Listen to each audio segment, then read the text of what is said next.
En el ocaso del 30 de agosto de 1483, el castillo de Plessis-les-Tours se había convertido en un cementerio vertical. Jaulas de hierro colgaban de las torres como decoraciones macabras, cada una conteniendo restos humanos en diferentes etapas de descomposición. El aire era irrespirable, una mezcla de carne putrefacta, hierro oxidado y miedo cristalizado. En la habitación más alta, dentro de una jaula apenas lo suficientemente grande para contener un cuerpo humano, agonizaba Luis XI de Francia. Ya no era el rey araña que había tejido la red de terror más sofisticada de Europa. Ya no era el monarca que unificó Francia con sangre y hierro. Solo era un espectro consumido por la enfermedad que había convertido su carne en carroña viviente, mientras gusanos literalmente emergían de las llagas abiertas en sus brazos. Su respiración era un estertor húmedo, interrumpido por gemidos que resonaban entre las barras de su prisión autoimpuesta. Los cortesanos que aún se atrevían a acercarse murmuraban que hablaba con los muertos, que imploraba perdón a las sombras de aquellos que había torturado hasta la muerte. Algunos decían que reía, otros que lloraba, pero todos coincidían en algo. El hedor que emanaba de su celda real era tan penetrante que incluso las ratas huían. Dicen que el cuerpo no miente, y el de Luis XI contaba una historia de poder que devora desde adentro, de paranoia que pudre la carne antes que el alma. Sus manos, que una vez firmaron miles de sentencias de muerte, ahora temblaban sin control. Sus ojos, que habían observado con frialdad científica las agonías de sus enemigos, ahora solo veían fantasmas. Esta no es la historia de un rey victorioso. Es la historia de un hombre que se convirtió en araña y terminó atrapado en su propia telaraña. Para entender cómo llegó hasta ahí, hay que volver a una Francia desangrada por la guerra, fragmentada por la ambición, donde un joven príncipe aprendió que en la corte no se sobrevive siendo bueno. Se sobrevive siendo más cruel que tus enemigos. Luis nació el 3 de julio de 1423 en Bourges, en el seno de una dinastía que parecía condenada al fracaso. Su padre, Carlos VII, había sido coronado gracias a una campesina visionaria llamada Juana de Arco, y su reino se extendía sobre un territorio que los ingleses consideraban propio. Francia era un cadáver político que aún respiraba por pura obstinación. Desde niño, Luis mostró una inteligencia que incomodaba a los adultos. No jugaba como otros niños. Observaba, estudiaba los rostros de los cortesanos, memorizaba sus gestos, catalogaba sus debilidades. A los 8 años ya sabía que su tío, el duque de Borgoña, tramaba la muerte de su padre. A los 10 había aprendido que las sonrisas en la corte siempre esconden puñales. Su educación fue diseñada para crear no un rey, sino un superviviente. Los tutores le enseñaron latín y filosofía, pero la vida le enseñó que el conocimiento más valioso es saber cuándo un hombre está mintiendo, cuándo planea traicionarte, cuándo es momento de atacar primero. Su madre, María de Anjou, intentó suavizar ese temperamento de acero con devoción religiosa, pero Luis transformó incluso la fe en herramienta política. Aprendió a usar las confesiones para obtener secretos, las procesiones para identificar enemigos, las penitencias como teatro público. El momento que definió su destino llegó en 1440, cuando tenía 17 años. Los Praguerie, una revuelta de nobles contra su padre, fracasó estrepitosamente. Luis observó desde las almenas del castillo cómo su padre perdonaba a los traidores, cómo los abrazaba, cómo les devolvía tierras y títulos. Esa noche escribió en su diario personal: una frase que décadas después encontrarían entre sus pertenencias. Un rey que perdona la traición invita a la siguiente. No era filosofía, era estrategia. Su relación con Carlos VII se deterioró hasta convertirse en una guerra fría familiar. El rey veía en su hijo no un heredero, sino una amenaza. Luis veía en su padre no un modelo, sino un obstáculo. En 1446, tras una discusión particularmente violenta sobre la política exterior francesa, Luis huyó de la corte y se refugió en Borgoña, en la corte de su enemigo político, Felipe el Bueno. Fue una traición calculada. Luis sabía que humillar públicamente a su padre lo fortalecería ante los nobles franceses, quienes respetaban más la astucia que la lealtad filial. Los 8 años de exilio en Borgoña fueron su universidad del poder. Felipe el Bueno dirigía el ducado más rico y sofisticado de Europa, pero Luis no se deslumbró con el lujo. Estudió los mecanismos. Observó cómo Felipe mantenía el control a través de una red de espías, cómo utilizaba la tortura no solo como castigo, sino como espectáculo, cómo convertía las ejecuciones en ceremonias políticas que reforzaban su autoridad. Allí, Luis comenzó a diseñar lo que más tarde sería su obra maestra, un reino donde el miedo fuera la única ley universal. Cuando Carlos VII murió en 1461, Luis regresó a Francia no como hijo pródigo, sino como conquistador. Su coronación en la Catedral de Reims no fue una celebración, fue una declaración de guerra contra todo lo que su padre había representado. Donde Carlos había sido débil, Luis sería implacable. Donde Carlos había perdonado, Luis exterminaría.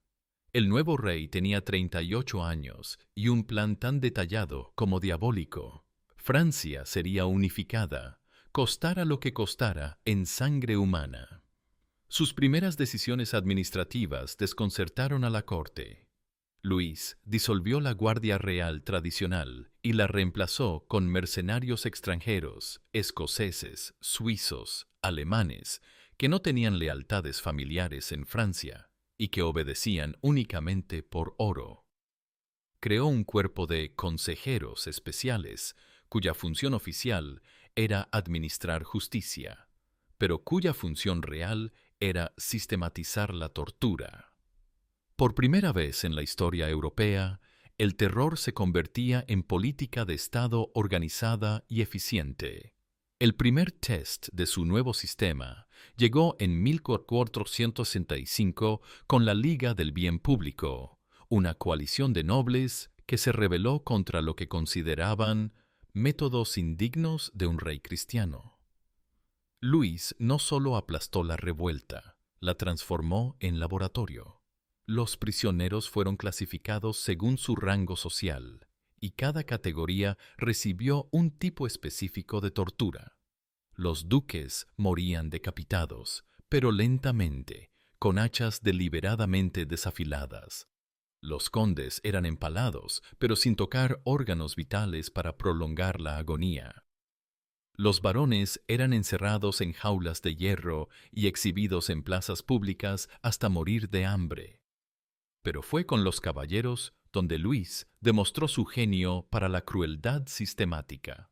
Los hacía colgar de cadenas en posiciones que no permitían ni estar de pie ni sentarse, obligándolos a permanecer en una agonía permanente que duraba días. Los sobrevivientes de esta experiencia salían enloquecidos, incapaces de recordar siquiera sus propios nombres. Luis había descubierto que la tortura psicológica era más efectiva que la física. Un noble torturado podía convertirse en mártir, pero un noble enloquecido se convertía en advertencia viviente. La ejecución que definió su reinado ocurrió el 4 de agosto de 1472. Su hermano menor, Carlos de Berry, había sido acusado de conspirar con el duque de Borgoña. Las pruebas eran circunstanciales, pero Luis no necesitaba certezas. Necesitaba una demostración. Carlos fue envenenado durante una cena familiar, lentamente, con una sustancia que tardó semanas en matarlo. Luis observó cada fase de la agonía de su hermano, tomó notas detalladas sobre los síntomas, consultó médicos sobre la progresión del veneno. No era fratricidio, era investigación científica del sufrimiento. La muerte de Carlos marcó el momento en que Luis dejó de ser un rey cruel para convertirse en algo más aterrador, un sistemático del dolor. Estableció una red de informantes que incluía sacerdotes, prostitutas, comerciantes y mendigos. Cada confesión, cada conversación íntima, cada rumor de taberna llegaba a sus oídos. Francia se convirtió en un panóptico gigantesco donde todos se observaban mutuamente, sabiendo que cualquier palabra imprudente podía significar la muerte. Su laboratorio favorito era el castillo de Plessis-les-Tours, que Luis transformó en una combinación de residencia real y cámara de tortura. Las mazmorras fueron modernizadas con nuevos instrumentos diseñados personalmente por el rey, ruedas de tortura que permitían graduar el dolor, jaulas de hierro de diferentes tamaños para diferentes tipos de prisioneros, salas de eco donde los gritos se amplificaban para aterrorizar a otros cautivos. Luis pasaba horas observando interrogatorios, no para obtener información, sino para estudiar los límites de la resistencia humana. Su obsesión con las jaulas de hierro se convirtió en su firma personal. Las mandó construir en tamaños específicos. Algunas permitían estar de pie, pero no sentarse. Otras sentarse, pero no acostarse. Las más pequeñas obligaban a permanecer en posición fetal permanente. No era solo tortura, era arte macabro. Los visitantes extranjeros informaban a sus cortes que el rey de Francia coleccionaba seres humanos en jaulas, como otros reyes coleccionaban bestias exóticas. El caso más documentado de su crueldad fue el del duque Jacques de Nemours. Acusado de conspirar con el duque de Borgoña, Nemours fue encerrado en una jaula de hierro tan estrecha que no podía extender los brazos. Luis ordenó que la jaula fuera colgada en la torre más alta del castillo, expuesta a todos los elementos. Durante meses, el duque agonizó lentamente mientras la corte observaba su deterioro desde las ventanas del palacio. Luis mandó registrar diariamente el estado físico y mental del prisionero, creando el primer archivo científico de tortura psicológica de la historia. Cuando Nemours finalmente murió, después de 8 meses de cautiverio, Luis ordenó que el cadáver permaneciera en la jaula como decoración permanente.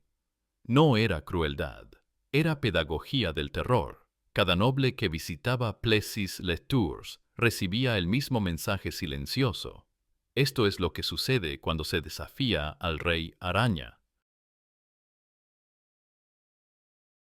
Pero el poder absoluto, incluso ejercido con genius matemático, cobra un precio fisiológico y psicológico.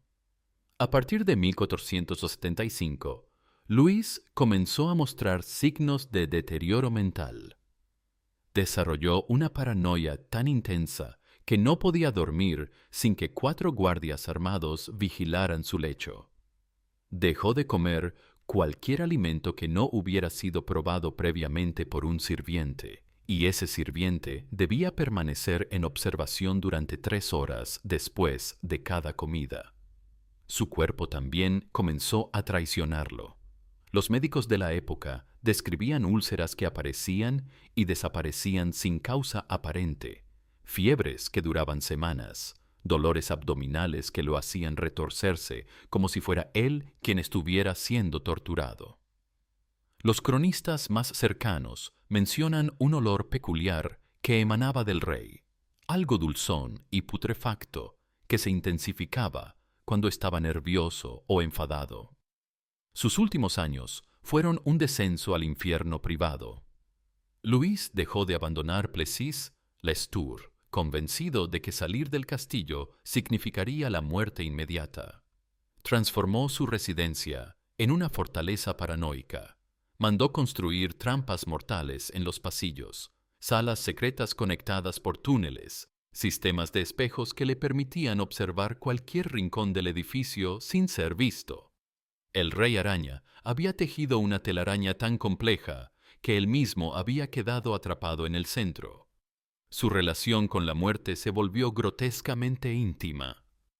Mandó construir jaulas de hierro en sus propias habitaciones, dentro de las cuales encerraba a prisioneros que debían servir como compañía. Luis conversaba con ellos durante horas, les hacía preguntas sobre sus vidas anteriores, sus familias, sus esperanzas perdidas. No era conversación, era investigación de campo sobre la desesperación humana. La fase final de su descomposición comenzó en 1481. Su cuerpo desarrolló una enfermedad que los médicos no lograban identificar. Lesiones abiertas que no cicatrizaban, un olor a putrefacción que se intensificaba cada día, episodios de fiebre acompañados de alucinaciones, donde veía a todos los hombres que había torturado. Los rumores en la corte hablaban de una maldición, de venganza divina, de justicia cósmica que cobraba su precio. Luis, siempre racional, incluso en su locura, mantuvo registros detallados de su propia descomposición. Sus últimos diarios, encontrados después de su muerte, contienen descripciones clínicas de sus síntomas alternadas con listas de nombres. Todos los hombres que había matado, con fechas, métodos y observaciones sobre sus agonías. No era arrepentimiento, era contabilidad final del terror. En sus últimas semanas, Luis ordenó que se construyera una jaula de hierro en su propia habitación, no para castigar a otros, para él mismo. Los testigos describen cómo el rey entraba voluntariamente en esa jaula cada noche, se encerraba desde adentro y permanecía allí hasta el amanecer, susurrando conversaciones con interlocutores invisibles. Había llegado al final lógico de su filosofía. Si el poder absoluto requiere el terror absoluto, entonces el terror absoluto requiere el autocastigo absoluto. El 30 de agosto de 1483, a las 3 de la madrugada, los guardias encontraron a Luis XI muerto dentro de su jaula personal. Su cuerpo estaba completamente deformado por la enfermedad, con gusanos emergiendo literalmente de las heridas abiertas. Su rostro mostraba una expresión de terror tan puro que varios sirvientes se negaron a mirarlo directamente. En su mano derecha sostenía una lista manuscrita con un solo nombre repetido cientos de veces: Carlos, Carlos, Carlos. Su hermano asesinado había ganado la última batalla. Los nobles franceses que habían sobrevivido a su reinado se negaron a asistir al funeral. El embajador de Milán escribió a su señor: El rey Araña ha muerto como vivió, solo, aterrorizado y rodeado de hierro. Su ataúd fue sellado inmediatamente y enterrado sin ceremonias. Nadie quería recordar qué había dentro. Las jaulas de hierro de Plessis-les-Tours fueron destruidas por orden del nuevo rey, Carlos Betolo, pero las piedras del castillo conservaron durante décadas un olor penetrante que ningún perfume lograba eliminar. Los campesinos de la región aseguraban que por las noches se escuchaban gritos procedentes de las ruinas, pero nunca encontraban de dónde venían. Luis XI logró su objetivo. Unificó Francia y creó las bases del Estado moderno. Pero su método, el terror sistemático como herramienta política, estableció un precedente que resonaría durante siglos. Los regímenes totalitarios del siglo XX estudiaron sus métodos: la vigilancia universal, la tortura científica, el castigo psicológico, la eliminación preventiva de amenazas. El rey araña había inventado la modernidad política, y esa modernidad olía a carne putrefacta. Su muerte no fue el final de su sistema, fue su perfección, porque había demostrado que el poder absoluto no solo corrompe absolutamente, sino que literalmente devora a quien lo ejerce. La araña más peligrosa es aquella que se enreda en su propia telaraña y muere alimentando con su propia sangre la red que creó. Esta es la historia de Luis XI de Francia. No fue el rey araña que los libros de historia celebran como unificador de Francia. Fue un hombre que descubrió que el precio de tejer redes de poder con vidas humanas es convertirse él mismo en la presa final. Un monarca que aprendió demasiado tarde que quien vive por el terror muere por el terror. Y aún hoy, cuando vemos regímenes que utilizan la vigilancia masiva para controlar a sus pueblos, cuando observamos líderes que convierten el miedo en política de Estado, deberíamos recordar las jaulas de hierro de Plessis-les-Tours, porque la historia no se repite, pero rima. Y el eco de esos gritos aún resuena en cada dictadura que promete orden a cambio de libertad. Si esta historia te estremeció, comparte esta verdad que los libros de texto prefieren silenciar. Porque solo cuando recordamos cómo se construyen los monstruos políticos, podemos evitar que vuelvan a caminar entre nosotros.